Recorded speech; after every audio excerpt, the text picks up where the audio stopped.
아버지는 언젠가 내게 이런 말을 한 적이 있다. 누군가를 흉보고 싶어질 때는 그 사람이 너만큼 가진 게 없었다는 걸 기억해라. 나는 그 말을 필요 이상으로 오래 마음에 담아두는 편이었다. 1978년 봄, 나는 목포에서 올라와 여의도의 한 증권회사에 자리를 얻었다. 다들 그 무렵에 서울을 두고 돈이 돈을 낳는 시절이라 했다. 내가 세든 집은 좁고 볕이 잘 들지 않았지만 창을 열면 옆집의 정원이 훤히 내려다 보였다. 사람들은 그 집 주인의 이름을 알았지만 그가 정확히 무엇을 하는 사람인지는 아무도 몰랐다. 그해 초여름 어느 저녁, 나는 성북동의 사촌 서인의 집으로 저녁 초대를 받았다. 자네도 요즘 그 강남 땅 얘기 들었나? 다들 미쳤어. 논바닥에 아파트 짓는다고 돈이 몇 배씩 불어난다니까. 나야 뭐 굳이 그런 데 손댈 이유가 없지만. 그의 말투에는 이미 가진 자만이 낼 수 있는 특유의 여유와 그 여유를 티내고 싶어하는 조바심이 함께 배어 있었다. 압구정에 사신다고요? 그럼 그 유명한 집 옆이겠네요. 밤마다 파티 벌이는. 차강민 씨요? 아직 뵌 적은 없습니다. 그저 소문만 들었지. 아무도 그 사람을 제대로 아는 사람이 없어요. 누구는 밀수업자라 하고 누구는 전쟁통에 사람을 죽였다 하고 근데 또 그렇게 무서운 사람 같지도 않단 말이지. 나는 그때 처음으로 이 아름다운 저택과 이 우아한 사람들 사이에 어딘가 금이가 있다는 것을 분명하게는 아니지만 어렴풋이 느꼈다. 집으로 돌아오는 길, 나는 차 안에서 문득 옆집을 떠올렸다. 나는 그것이 무엇을 뜻하는지 알지 못했다. 다만 그가 그 불빛을 향해 뻗은 팔이 마치 닿을 수 없는 무언가를 붙잡으려는 사람의 것처럼 떨리고 있었다는 것만은 오래도록 기억에 남았다. 이상한 일이었지만 나는 그 여름 내내 압구정에서 가장 유명한 그 집에 초대장을 받고 정식으로 걸음한 몇 안 되는 손님 중 하나였다.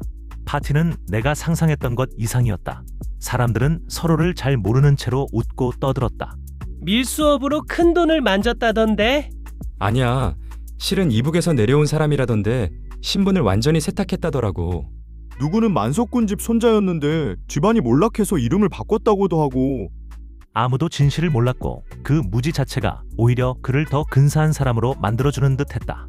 나는 한참을 정원 구석에서 혼자 술잔을 들고 서 있다가 옆에 있던 한 젊은 남자와 이야기를 나누게 되었다. 실은 저희가 구면입니다. 전쟁 때 같은 부대에 있었죠. 차강민입니다. 이 집 주인이요. 그건 내가 본 것 중 가장 이상한 종류의 미소였다. 사람을 안심시키면서도 세상에서 유일하게 이해받았다고 믿게 만드는 그런 미소. 그는 이 화려한 파티 한복판에서도 어딘가 이방인 같다는 인상을 지울 수 없었다. 마치 이 모든 화려함이 누군가 다른 사람에게 보여주기 위한 무대장치인 것처럼. 세상에, 이거 다 진짜 책이야. 종이도 진짜, 인쇄도 진짜.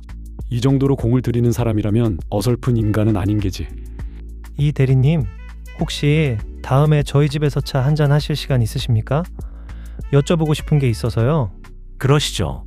나는 그가 정말로 묻고 싶어하는 것이 무엇인지 그날 밤에는 짐작조차 하지 못했다. 서인 씨를 이 대리님 댁으로 한번 초대해 주실 수 있을까요? 차 한잔 하자고. 태준 씨 모르게. 나는 그것이 무엇을 뜻하는지 이내 알아차렸다. 그리고 묻지 않기로 했다. 날이 되자 강민은 내가 부탁한 것 이상으로 애를 썼다. 이거 이 대리님 시계를 깰 뻔했네요. 죄송합니다. 정말 죄송합니다. 그 순간 나는 이 남자가 실은 한 여자 앞에서 이토록 무력한 사람이라는 사실에 묘한 감정을 느꼈다. 한동안 세 사람 사이에는 어색한 침묵이 흘렀다. 나는 자리를 비켜주는 것이 옳겠다 싶어 잠시 밖으로 나갔다. 그것은 행복처럼 보였다. 하지만 나는 그 행복이 너무 갑작스럽고 너무 완전해서 오히려 불안하게 느껴졌다. 강민은 우리를 자신의 저택으로 이끌었다. 이탈리아에서 영국에서 직접 주문해 들여온 것들이라고 했다. 그 시절 웬만한 사람은 구경도 못 해볼 만큼 귀한 수입 원단들이었다. 이렇게 예쁜 셔츠들은 본 적이 없어서 너무 슬퍼.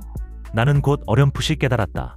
그녀가 울고 있는 것은 이 모든 화려함이 한때 자신이 버렸던 한 남자가 오직 자신을 되찾기 위해 쌓아 올린 것이라는 사실 때문이었다. 나는 문득 강민이 그토록 오랫동안 바라보던 그 초록 불빛이 사실은 이 순간을 위한 것이었음을 깨달았다. 그는 불빛을 쫓아온 것이 아니라 그 불빛과 자신 사이의 거리를 쫓아온 것이었다. 여름이 절정으로 치닫던 어느 무더운 날, 우리는 모두 시내의 한 호텔 라운지에 모였다. 오래 골가온 것이 결국 터지고 마는 자리가 되리라는 것을 그 방에 있던 모두가 어렴풋이 예감하고 있었다. 강민 씨, 아니 박두칠 씨라고 불러야 하나? 내가 사람을 좀 썼습니다. 인천 어느 부둣가 출신에 밀수선 몇 척으로 시작해서 지금의 재산을 만드셨더군요. 이름까지 바꿔가면서 말이지. 그래서요. 제가 어디서 왔든 그게 지금 여기 있는 저와 무슨 상관입니까? 상관 있지. 이 사람이 서인이 당신한테 원하는 게 뭔지 알아? 옛날로 돌아가자는 거야. 근데 그 옛날이란 게 이 사람이 밀수로 돈을 벌기 전 당신을 사랑할 자격조차 없던 그 시절이라는 걸 알기나 해? 서인 씨, 말해요. 이 사람을 사랑한 적 없다고. 처음부터 나 하나뿐이었다고. 강민 씨, 나는 그렇게까지는 말 못하겠어요. 나는 저 사람도 사랑했어요. 한때는 분명히. 그가 지난 몇 년간 쌓아올린 모든 것, 저택도, 파티도, 셔츠 더미도 그 모든 것이 오직 지우기 위한 것이었던 과거가 결코 완전히 지워지지 않는다는 사실을 그는 그제야 받아들이고 있었다. 그날 밤 강민은 그녀를 혼자 보낼 수 없다며 자신의 차 열쇠를 그녀에게 건넸다. 그 도로변 정비소에서 순자는 그날 낮 남편과 크게 다툰 뒤였다. 저녁 무렵 순자는 집을 뛰쳐나와 낯익은 자동차 소리가 들릴 때마다 도로 쪽으로 뛰어나가곤 했다고 이웃들은 훗날 그렇게 전했다. 서인은 급히 핸들을 꺾었지만 이미 늦은 뒤였다. 차는 멈추지 않고 그대로 달아났다. 왜 그렇게까지? 서인 씨는 지켜줘야 할 사람이니까요. 그는 평생을 이 순간을 위해 그녀를 지키고 그녀 곁에 서기 위해 자신을 만들어 왔다. 그런데 이제 그 사랑이 그에게 요구하는 것은 그녀 대신 죄를 뒤집어쓰고 조용히 사라지는 일이었다. 사건 다음 날 태준을 찾아간 것은 덕수였다. 그 차는 압구정동 그 저택 주인의 것이요. 그자가 순자 씨와 부적절한 관계였소. 그것이 사실이 아니라는 것을 태준은 알고 있었다. 하지만 그는 그 거짓말이 자신을 이 모든 일에서 완전히 지워줄 것임을 본능적으로 알았다. 그날 오후 나는 강민의 저택으로 향하는 길이었다. 하지만 내가 도착했을 때는 이미 늦은 뒤였다. 강민은 수영장에 떠 있었다. 그의 여름 내내 단 한 번도 쓰지 않았던 그 수영장에서 처음이자 마지막으로 물에 몸을 담근 그 순간에 그해 여름 내내 그의 저택에서 밤마다 먹고 마시던 그 수많은 사람들 중 누구도 그의 장례식에 오지 않았다.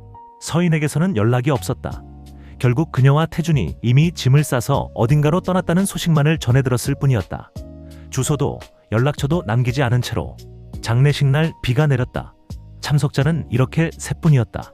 그의 아버지는 아들이 어릴 적부터 얼마나 크고 이루기 힘든 꿈들을 수첩에 빼곡히 적어두었는지를 젖은 눈으로 나에게 보여주었다. 가난한 소년이 다른 삶을 꿈꾸며 적어내려간 그 목록을 나는 오래도록 들여다보았다.